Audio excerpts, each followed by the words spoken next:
Good afternoon, beautiful people.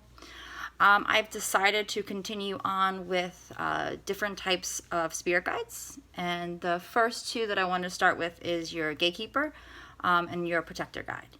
Your Gatekeeper is I mentioned like your spiritual bodyguard, kind of like your manager, your agent, for spirits on the other side trying to make contact with you. They only allow certain spirits to connect with you. They do this for your protection. If, for instance, if too many spirits are around you at one time, they kind of regulate the situation. If there was a spirit that you wish not to talk to, you would be talking to your Gatekeeper saying, please keep this person away from me and my energy. They usually have human souls, so they've incarnated here on Earth before. And something that's actually really interesting is you can actually be a spirit guide in a previous life for them as well. Elizabeth is my Gatekeeper, and so in my world, she's like one of my closest people. And when I had I guess it's been a month ago, she said that we flip-flop roles. So sometimes I'm the spirit guide, and this time around, she is my spirit guide. So she is guiding me while I'm here and allowing my spiritual side over there, that only certain spirits are allowed to connect with me for my protection and my well-being. Now, they won't interfere with lessons. So, like, you came down here, you had some contracts, some lessons that you wanted to learn and experience. And they're there to protect you and to guide you, but at the same time, they're not going to interfere with your lessons. They're also not going to intervene on karma. Karma, what goes around comes around. What you reap is what you sow. They kind of allow that to kind of unfold, so you will learn that lesson, and you're not bound to repeat it again. Just keep that in mind. If certain things keep popping up in your life, that's because there's some sort of like hidden message that you need to get to the bottom line of. And even if you move, like, you'll still have like the same problem, just with a new face. So universe likes to test you after you learned it to make sure, did you learn it? Did you really, really learn it? Let's see. So just keep that in mind. They're with you from birth. Before you come down here, you kind of have a meeting. This is what I want to learn. This is what I want to experience. And then you come here on Earth, and whoosh, there goes the veil. You're cloaked. You can't see anything. But they remember. They help you, keep on track. And when you're not on track, they kind of like pick you up and shake you a little bit. Make sure that, you're learning the lessons that you need to learn, what you came here to experience.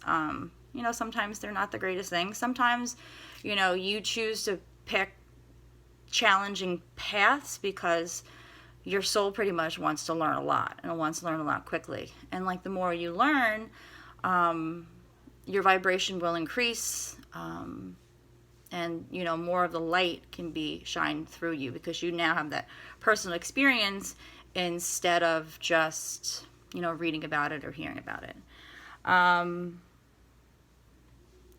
Another guide is called your Protector Guide. They usually take the role of some type of like indigenous heritage. I know his name is Purple Sky, and when he comes through, he is a Native American Indian. Well, at least he sounds like that to me. And it was interesting because in my 20s, I took a picture of the moon, because I love moons, and the background was pink and purple. And I had it in a picture frame. And only Purple Sky, I know where it is right now, but no, I'm kidding. So they're there also for your safety and your well-being. When you travel, you can call upon them. When you need strength, bravery, courage, call upon your Protector Guide. You can always ask them for a bubble of white light to be surrounding you. If you ever feel unsafe or unsure, you should never feel powerless in any situation. You never want to give your power to something else. So if you're ever in doubt, just you don't even have to know their names per se. You can just be like, Protector Guide, I need you to protect me. Please surround me and my loved ones with the white light and keep us out of harm's way.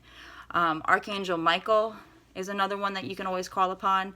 That he's an ascended master, which is a whole other species, where he's not really for one specific person. He's more for humanity. He works close with police officers as well. One thing that they can help you is like when you're having a decision in life and you need to like make a discernment. They have this, they also know your birth chart that you wanted to come here and learn, and they can help you with that to make sure that you're, I don't want to say choosing the right path, because there's no right, there's no wrong, there's just different things that you get to experience. But they'll help you with any type of big decisions, changing of jobs, relationships, etc., etc.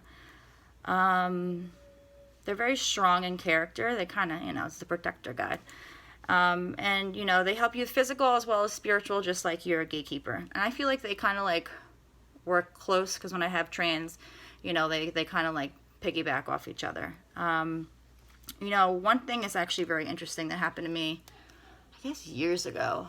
I was driving and I kept seeing this image in my head of a car like running behind me, like it was like coming right behind, and it was during the day and it happened 2 to 3 times. It really felt like that there was a car like behind me. Well, anyways, long story short, I was leaving my friend's house early in the morning, and I was on 95 and I was in the right lane. I was super tired, and then all of a sudden that car that I kept seeing like all day long literally was behind me, and I had to swerve to the middle of the lane, and if I didn't swerve, there was a good chance he was actually going to hit me. So I have a very strong belief and inclination, like that was my protector God kind of giving me the precognition, like this is going to happen, you need to be aware. So therefore, I'm currently still here. Did you ever hear the saying, like with kids, like it takes a village? And it's kind of like the same thing with us. It takes a village. We have our spiritual posse, our gangsters of love over there that are pretty much to help us. And we just have to ask. You don't have to know their names. Like I said, you can name them yourself, or just know that they're there and they're willing and wanting to help. You always want to set an intention when you're dealing with them. And like I said before, meditate. Meditation is one of the closest ways that you can connect with your guides.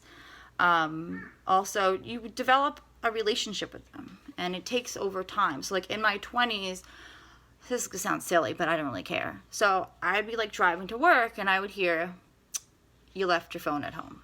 You left your phone at home. You left your phone at home. Pay no mind, because I'm in a rush, because it's 7:35 and I'm supposed to be at school at 8 and I just got out of bed. Like it's bad. Nikki, no, you know what I'm talking about, Nikki. And I get to school and where's my phone? And I get home and it's sitting on the counter. And I don't know how many times that actually has happened to me. And finally in my 20s, I kind of smartened up and I said, all right, I hear you. I'm going to listen. I'm going to pay attention, because I don't want this to happen again. So I used to say, thank you, I hear you, speak louder. Every time I had this really strong feeling inside of me, it was thank you, I hear you, speak louder. And a lot of times people think when they're connecting with spirit, it's some like big boom voice in the sky coming down and there's lights. No, it's not like that. It's literally Christine talking to Christine. I hear it in my own voice. There's just a different energy that's behind it. And so when I said Elizabeth, she comes over here, and I can kind of tell by her loving, feisty, funny personality. And so I know that's not me. And if you're ever unsure, the easiest thing you can always do is just clear your mind, ask a question, and the first thing that comes through is usually spirit trying to communicate with you. Now, if your energy is like yay high, good luck to connect. Or if your energy is sometimes too low, it's very hard for them to connect. Because remember, they're very they're higher vibrational than us, because they no longer are here, they're in spirit, and they don't have a physical vessel. Another thing you can always do is see a medium. I've learned who Elizabeth was when I was 19. I went to an intuitive in Orlando, and they're like, you have a really close guide with you. Her name's Elizabeth. And since then, when I go to get readings, Elizabeth is one of my spiritual posse that shows up. So since I was 19, what am I? 30 for the 7th time this year, almost 20 years, me and Elizabeth have been having this rapport. And it takes a while. And then a couple of years ago, I found out about Purple Sky. And, he comes through a lot in trans, and there's sometimes I'm just like, oh, Purple Sky, I don't want to hear from you. What's going on right now? And he's like, I just take the role. I'm here to let you know. And they always come from a very loving place. So sometimes people are like, oh, I'm not doing what I'm supposed to be doing. They don't look at it like from there. Like with me, this is a long time coming, like very long time, but like, you know, it's when the timing is right, everything's going to fall into place and everything's going to happen. One thing that any type of spirit guide, they're never there to control you. They're there just to support you and help you out through this process. Oh, this is actually something. So when I was 13, I want to say, there used to be a bookstore down the street in Jupiter. It was in the Winn-Dixie Plaza. Elizabeth and Jessica, you know what I'm talking about. We used to walk there, and there was this book that I picked up when I was literally 13, and it was like how to meet and work with your spirit guides. I also picked up a book on astral travel, which I let somebody borrow. This is a good lesson. If you actually really like a book and you don't care if somebody takes it and never return it, don't give it to them. Just tell them the title, tell them go online and look it up, because I've never saw that book ever again. But, you know, I've always been intrigued with spirits, with the other side, because that's what I'm kind of here to do, is, you know, to help educate whoever needs to hear it. And especially with kids, because kids have a very high vibrational, and so because they vibrate out higher than us, they're closer to the veil, as I like to call it. And so they're able to perceive things a lot easier than sometimes us adults can, because, you know, us adults like to rationalize, like, well, that didn't make any sense, or that just didn't happen. And kids, they don't really know any different, and so it's easier for them to kind of connect with them. And so the one thing, you know, I was saying with Gianna is she knows about her gatekeeper, and we just named her Crystal. And so when she needs something, she'll be like, oh, I talked to Crystal, and da-da-da-da-da. And, you know, you want to tell the kids, like, it's okay, like, it's all right, like, you know, they're there to help you. So if you ever feel safe in the middle of the night, or excuse me, if you don't feel safe in the middle of the night, like, you know, call upon your protector guys, say, you know, please protect me. And just, you know, empower them and teach them the tools where they're no longer afraid. You know, a lot of kids that are afraid of the dark or have these imaginary friends, is they're seeing spirit, and it kind of freaks them out. So I know some babies that sleep with the light on or their TV on, because it kind of like breaks up the noise. But around that magical time, around like 3 o'clock in the middle of the evening, that's where the veil is closest to heaven and earth, and that's where a lot of spirit activity takes place. So when the time the babies get up and they kind of get, you know, spooked. And the greatest thing, or the biggest thing you can do as a parent, is never say that's your imaginary friend, or don't tell people. Like, you want to, like, you know, ask questions. Now, I'm not saying feed into them. I'm saying genuinely take an interest and just ask questions, you know. And that right there will hopefully prevent them from shutting down when they get older. Because that always made me so sad, how kids have these beautiful gifts and the parents don't necessarily understand it.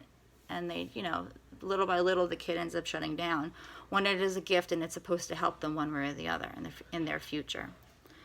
I think that's all that I wanted to mention for this segment of different type of guides. I know that I also want to teach about healer and teacher, which is kind of cool because I told you before I was writing a book, and the chapter I'm on right now is about guides. So hopefully this will put me into motion so I can finish that chapter. Yeah. So anyways, if you ever have any questions, please feel free to email me at buildingabridge143@gmail.com. You can find me on YouTube at Building a Bridge LLC 143, and Facebook, Instagram, all that jazz. You know where to find me. I hope you have a beautiful week, and I'll be talking to you soon. Mom on mission. Out.